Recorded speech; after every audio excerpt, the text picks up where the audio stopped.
Cruz. And so today he announced he was ending his bid for the Democratic nomination for president. O'Rourke failed to attract the donors or obtain the poll numbers needed to really compete in the primary. He wasn't even on track to qualify for the next debate, but he did leave a mark, especially after the El Paso mass shooting and his strong stance on trying to take guns away.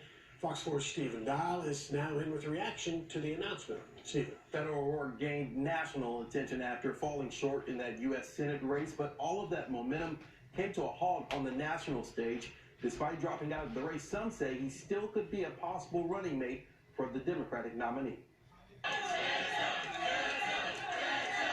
Friday evening in Iowa, Beto O'Rourke kept his date with supporters at a rally in Des Moines after sending out word earlier that he's ending his presidential run. We have to clearly see at this point that we do not have the means to pursue this campaign successfully. In his failed Senate run against Republican Ted Cruz during the 2018 midterms, O'Rourke got closer to the Senate than any Texas Democrat in decades. And the $80 million he raised set a Senate campaign fundraising record. But that financial support and momentum from out-of-state Democrats faded in his campaign for the Democratic Party's nomination for president.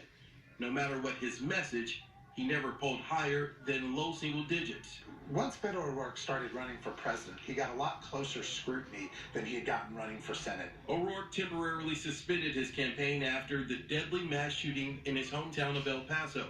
It got some traction when he restarted it and said that he wanted to ban and confiscate assault-style rifles.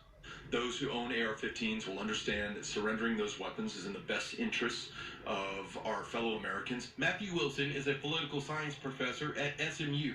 He really began to swing for the fences, taking more and more radical, aggressive stances to try to attract attention, try to distinguish himself from the pack. He talked about taking people's guns. He talked about taxing churches that oppose gay marriage.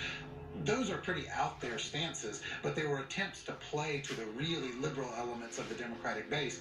O'Rourke was in North Texas last month, holding a campaign event to try and counter President Trump's re-election rally in Dallas. His gathering had a few thousand supporters, but his fundraising and rallies were not enough to keep him in the race. I will still be part of all the causes that brought us here together in the first place. I will do everything that I can to support the eventual nominee of this party. President Trump campaigning in Mississippi Friday night mocked O'Rourke. Oh, did you hear? Beto, did you hear? Beto.